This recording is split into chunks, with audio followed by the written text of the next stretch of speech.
Hello everyone, welcome to competitive exam mantra. अभी हम अपने एचएस लक्ष्य 2020 सीरीज का नेक्स्ट लेक्चर शुरू करने जा रहे हैं। इसमें हम एचएस प्रीलिम्स 2020 के लिए important and previous year question discuss करेंगे। तो वीडियो को लास्ट तक ध्यान से देखते रहिए और आप इस वीडियो की पीडीएफ हमारे टेलीग्राम चैनल से डाउनलोड कर सकते हैं, जिसका लिंक डिस्क्रिप्शन बॉक्स में दिया हुआ है। तो चलिए स्टार्ट करते हैं आज के important MCQs. First question is Which tribe of Himachal Pradesh is also known by the name खोसिया? हिमाचल की कौन सी ट्राइब को खोसिया नाम से भी जानते हैं? तो इसका जो करेक्ट आंसर है वो ऑप्शन 3 किन्नर्स।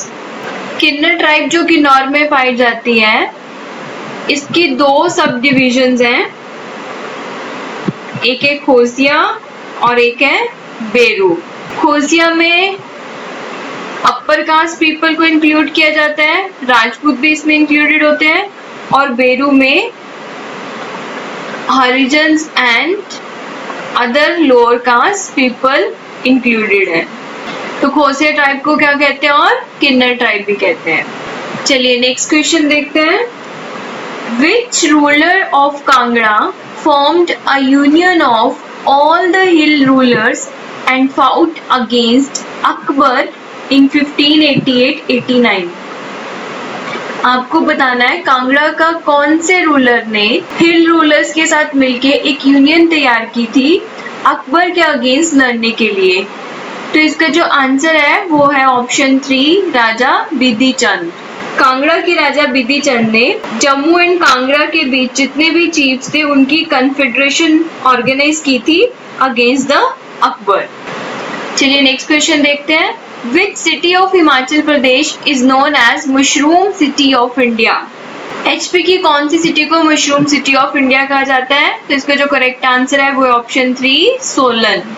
सोलन में जो है वो वास्ट लेवल के ऊपर मशरूम फार्मिंग होती है और यहाँ पे डायरेक्टरेट ऑफ मशरूम रिसर्च भी है। इसके अलावा सोलन को सिटी ऑफ रेड गोल्ड भी कहा जाता है, क्योंकि यहाँ पे बल्क में टोमेटोज की प्रोडक्शन होती है। So which city of Himachal Pradesh is known as mushroom city of India? इसका आंसर क्या है? सोलन। चलिए नेक्स्ट क्वेश्चन देखते हैं। According to the recently released UNEP emission gap report 2019, the global temperature will rise by how many degrees till 2100? UNEP emission gap report 2019 के according 2100 तक global temperature कितना ज्यादा राइज कर जाएगा? तो इसका जो करेक्ट आंसर है वो ऑप्शन 1 3.2 डिग्री सेल्सियस। और इस रिपोर्ट के according China, US, EU and India are among the top 4 greenhouse gas emitters. तो ये फैक्ट भी इंपॉर्टेंट है और इसको याद रखिए। अकॉर्डिंग टू दिस रिपोर्ट, अगर ग्रीन हाउस गैसेस एमिशन को रिड्यूस किया जाता है 7.6% every year during 2020 to 2030 period तक, तभी target of reducing green house gas can be achieved. चलिए नेक्स्ट इंपॉर्टेंट क्वेश्चन देखते हैं। The first fully electronic flight in the world recently took off from which country? आपने बताना है कौन से कंट्री से फर्स्ट फुली इलेक्ट्रॉनिक फ्लाइट जो है वो टुक ऑफ हुई थी।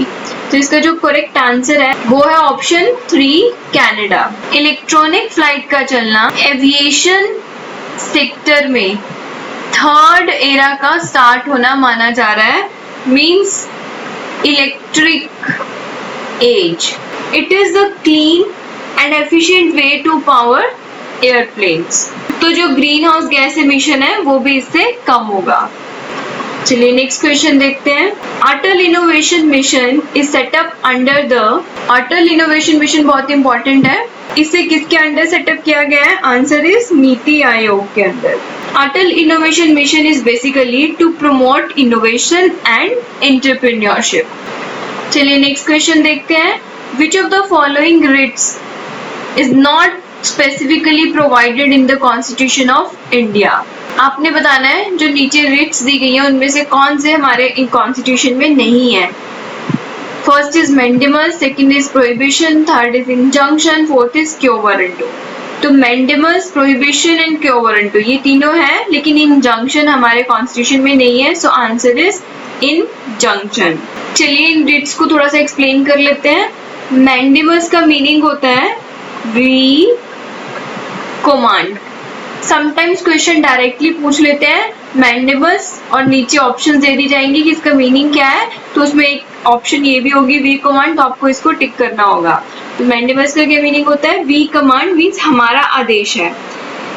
इसमें क्या होता है, ये जो कमांड है वो कोर्ट द्वारा पब्लिक ऑफिशियल्स को अपनी ऑफिशियल ड्यूटीज को परफॉर्म करने के लिए दी जाती है। जब कोई अधिकारी अपनी ड्यूटीज को पूरा करने में फेल हो जाता है या फिर उसे परफॉर्म करने से रिफ्यूज करता है तो मैंडेमस इशू की जाती है। और ये जो रिट्स हैं वो article 32 and article 226 of the constitution में दी गई है। देन हमारे पास है प्रोहिबिशन। प्रोहिबिशन का मीनिंग होता है टू फॉरबिड। इस रिट को जारी करके लोअर कोर्ट और ट्रिब्यूनल्स को अपनी अधिकारिता के बाहर कार्य करने से रोका जाता है। मींस अगर वो अपनी ज्यूरिसडिक्शन से बाहर काम करते हैं तो प्रोहिबिशन रिट इशू कर दी जाती है। And last one is quo warranto. इसका मीनिंग होता है बाय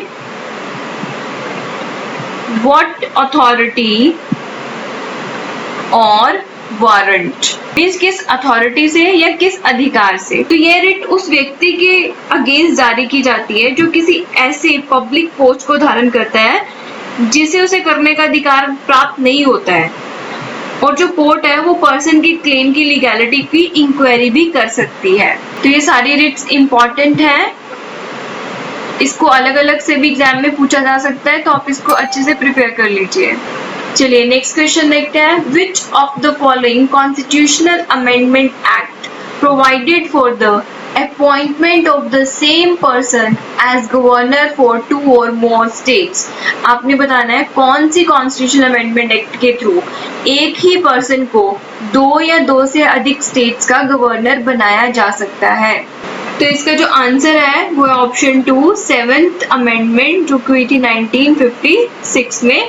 इसके अकॉर्डिंग एक ही पर्सन को 2 या 2 से अधिक स्टेट्स का गवर्नर बनाया जा सकता है। गवर्नर को किसके द्वारा अपॉइंट किया जाता है, प्रेसिडेंट द्वारा, और ये प्लेजर ऑफ प्रेसिडेंट के अकॉर्डिंग ही काम करता है। चलिए नेक्स्ट क्वेश्चन देखते हैं। Balwant Rai Mehta committee was a committee on. Balwant Rai Mehta committee किसके ऊपर थी? ऑप्शंस है democratic decentralisation, panchayati raj committee, administrative arrangement for rural development या फिर कम्युनिटी डेवलपमेंट प्रोग्राम। तो इसका जो करेक्ट आंसर है वो है democratic decentralisation. Balwant Rai Mehta committee को community development programme and national extension service के वर्किंग को रिव्यू करने के लिए बिठाया गया था, और इस कमेटी ने डेमोक्रेटिक डिसेंट्रलाइजेशन को रिकमेंड किया था, और इसकी जो रिपोर्ट है वो 1957 में आई थी। और बलवंत राय मेहता कमेटी ने 3-tier पंचायती राज सिस्टम को रिकमेंड किया था। This is also the important fact, तो इसको भी याद रखिए। बलवंत राय मेहता कमेटी ने 3-tier पंचायती राज सिस्टम को रिकमेंड किया था। Next question is which of the following governor general introduced subsidiary alliance system. Subsidiary alliance system कौन से गवर्नर जनरल ने इंट्रोड्यूस किया था? तो इसका जो करेक्ट आंसर है वो है ऑप्शन 2, लॉर्ड वेल्लेस्ली। सब्सिडियरी अलायंस को सहायक संधि बोलते हैं हिंदी में। So it was a treaty between the company and Indian native rulers. इस ट्रीटी के अकॉर्डिंग क्या होगा कि कंपनी अपने ट्रूप्स जो हैं वो रूलर्स की टेरिटरी में रखेंगी जो कि उनके राइवल्स के अगेंस्ट फाइट करेंगी, और रिटर्न में वो कंपनी को पेमेंट या सब्सिडी देंगे। तो सब्सिडी अलायंस सिस्टम जो है वो इंट्रोड्यूस किया गया था गवर्नर जनरल लॉर्ड वेल्लेस्ली के द्वारा, लेकिन इसका जो पायनियर था इससे पहले भी ये सिस्टम यूज हो चुका था, और इसको यूज किया था सबसे पहले फ्रेंच गवर्नर डुप्ले ने इसको सबसे पहले यूज किया था और सेम पॉलिसी को कॉपी किया गया था बाय लॉर्ड क्लाइव। तो दिस इज इम्पॉर्टेंट, तो आपने इसको भी याद रखना है। Next question is consider the following historical places: Ajanta caves, Lepakshi temple, Sanchi stupa. Which of the above places are also known as mural paintings? आपने बताना है कौन से हिस्टोरिकल प्लेसेस जो दिए गए हैं वो म्यूरल पेंटिंग्स की एग्जाम्पल है। तो लेट्स सी म्यूरल पेंटिंग्स क्या होता है। म्यूरल पेंटिंग्स ऐसी पेंटिंग्स होती हैं which are made on the walls of caves and palaces. जो केव्स एंड पैलेसेस की वॉल पे बनाई जाती है उनको म्यूरल पेंटिंग्स कहते हैं। तो इसकी जो एग्जांपल्स हैं जैसे कि अजंता, लोरा एंड एलिफेंटा की जो पेंटिंग्स हैं वो म्यूरल पेंटिंग्स की एग्जांपल है। लेट्स चेक कि जो हमें ऑप्शंस दी गई हैं क्या इनमें से कौन कौन सी जो है वो म्यूरल पेंटिंग्स हैं। तो अजंता केव्स जो है एंड लेपाक्षी टेम्पल जो है ये दोनों म्यूरल पेंटिंग्स की एग्जाम्पल है, लेकिन जो सांची स्तूप है वो इसकी एग्जाम्पल नहीं है। तो इसका जो करेक्ट आंसर है वो option 2, 1 and 2 only. Next question is with reference to Indian freedom struggle Usha Mehta is well known for. आपने बताना है उषा मेहता किसके लिए फेमस थी। First option is running the secret Congress radio in the wake of Quit India movement. Second is participating in the second round table conference. Third is leading a contingent of Indian National Army. Fourth is assisting in the formation of interim government under Pandit Jawaharlal Nehru. तो इसका जो correct answer है वो option 1, running the secret Congress radio in the wake of quit India movement. Usha Mehta एक Gandhian थी और उन्होंने freedom struggle में पार्टिसिपेट किया था और बेसिकली क्विट इंडिया मूवमेंट में उनका नाम बहुत फेमस हुआ था। इन द अंडरग्राउंड एक्टिविटीज में उन्होंने सीक्रेट कांग्रेस रेडियो चलाया था। इसके अलावा अंडरग्राउंड एक्टिविटीज में राम मनोहर लोहिया, जयप्रकाश नारायण, अरुणा असफ अली, बीजू पटनायक वगैरह भी शामिल थे। इम्पॉर्टेंट क्वेश्चन है, आपने और भी वुमेन्स के नेम याद रखने हैं जिन्होंने फ्रीडम स्ट्रगल में पार्टिसिपेट किया था। चलिए नेक्स्ट क्वेश्चन देखते हैं। Narmada river flows to the west while most other large peninsular river flows to the east. Why? आपने ये बताना है जो नर्मदा रिवर है वो वेस्ट की तरफ फ्लो करती है जबकि ज्यादातर जो पेनिसुलर रिवर्स हैं वो ईस्ट की तरफ जाती हैं। तो इसका रीजन क्या है? चलिए देखते हैं ऑप्शंस में क्या क्या दिया हुआ है। First is it occupies a linear rift valley. Second is it flows between the Vindhyas and Satpuras. Third is the land slopes to the west from central India. Select the correct answer using the codes given below. तो NCERT के according अगर हम देखें तो दोनों facts जो है ये सही है। It occupies a linear rift valley, it flows between the Vindhyas and Satpura. लेकिन जो थर्ड फैक्ट है land slopes to the west from central India, this is incorrect because Narmada is flowing through the area where land is not sloping towards the west from central India, but कहाँ पे जा रही है? It is flowing through the rift valley only. तो जो इसका reason है वो ये है कि it flows through the linear rift valley. तो it flows between the Vindhya and the Satpura, ये फैक्ट करेक्ट है लेकिन ये इसका रीजन नहीं है। तो इसका जो आंसर होगा y का जो आंसर आएगा वो सिर्फ 1 ओनली आएगा। 2 is correct but it is only a fact. 3 तो वैसे ही इनकरेक्ट है तो हमारे पास ऑप्शन क्या है? ओनली 1 ओनली है। चलिए नेक्स्ट क्वेश्चन देखते हैं। A layer in the earth's atmosphere called ionosphere facilitates radio communication bye.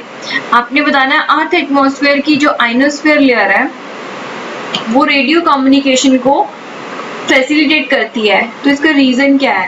First is presence of ozone causes the reflection of radio waves to the earth.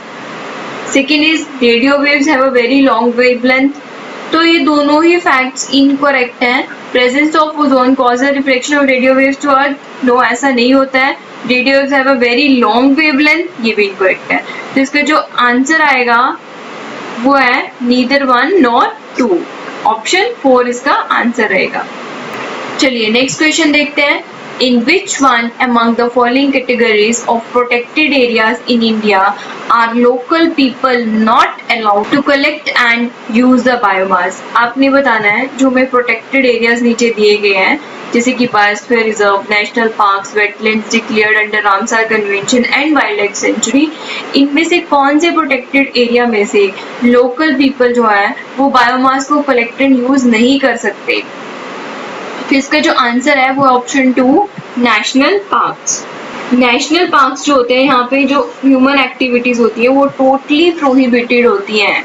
Important है याद रखना है कि यहाँ पे क्या होती है, ह्यूमन एक्टिविटीज प्रोहिबिटेड होती हैं। इसका आंसर क्या है, नेशनल पार्क। चलिए नेक्स्ट क्वेश्चन देखते हैं। The most important strategy for the conservation of biodiversity together with traditional human life is the establishment of. ये पूछ रहे हैं कि कौन सी इंपॉर्टेंट स्ट्रैटेजी है for the conservation of biodiversity के लिए जिसमें कि ह्यूमन लाइफ और बायोडाइवर्सिटी को इकट्ठे रखा जाता है, मीन्स ह्यूमन इन्वॉल्वमेंट रहती है।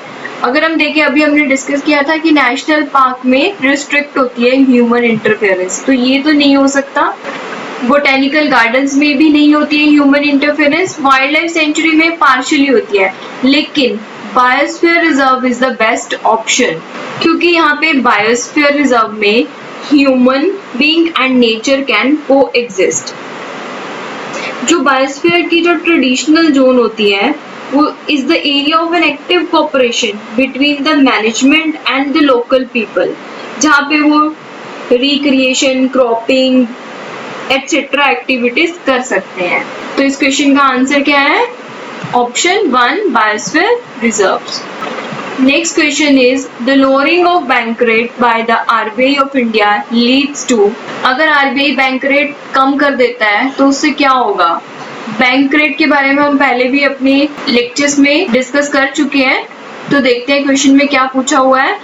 कहते हैं कि बैंक रेट अगर रिजर्व बैंक कम कर देता है तो उससे क्या होगा, मोर लिक्विडिटी आएगी मार्केट में, लेस लिक्विडिटी मार्केट में होगी, no change in the liquidity in the market, mobilisation of more deposits by commercial bank. तो इनमें से क्या होगा? बैंक रेट क्या है एक्चुअल में?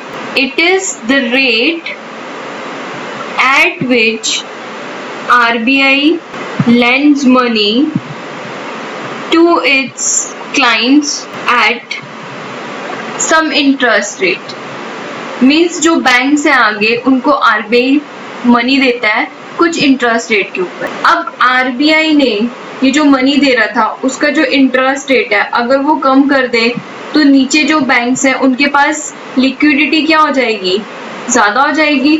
मीन्स ये आगे अपने बैंक्स जो है वो अपने कस्टमर्स को भी क्या करेंगे, ज्यादा पैसे दे पाएंगे। सो इसका मतलब है मार्केट में जो लिक्विडिटी है वो क्या हो जाएगी, इंक्रीज हो जाएगी। तो answer is more liquidity in the market. चलिए नेक्स्ट क्वेश्चन देखते हैं। Who was conferred with prestigious Ayurveda Ratan Award 2020? आपने बताना है आयुर्वेदा रत्न अवार्ड 2020 किसको मिला था। तो इसका जो करेक्ट आंसर है वो ऑप्शन 2 प्रताप चौहान को। प्रताप चौहान को उनकी life long dedication towards spreading Ayurveda world wide के लिए ये प्राइज दिया गया था और ये प्राइज अनाउंस किया गया था during the Ayurveda day celebration at the European Parliament in Brussels, Belgium। तो यूरोपियन पार्लियामेंट में जब आयुर्वेदा डे सेलिब्रेट किया जा रहा था तो उस टाइम पे इस अवार्ड को अनाउंस किया गया था। तो चलिए आज की क्वेश्चन डिस्कशन यहीं पे स्टॉप करते हैं। आज हमारे इस लक्ष्य सीरीज के 15 डेज कंप्लीट हो गए हैं और हम काफ़ी सारे इंपॉर्टेंट क्वेश्चन डिस्कस कर चुके हैं। आई होप कि आप सब अच्छे से अपने एग्जाम की तैयारी कर रहे होंगे। अगर आपको अपनी प्रिपरेशन के रिगार्डिंग कोई भी डाउट है तो आप हमें कमेंट बॉक्स में कमेंट करके पूछ सकते हैं। पढ़ते रहिए, खुश रहिए, ऑल द बेस्ट।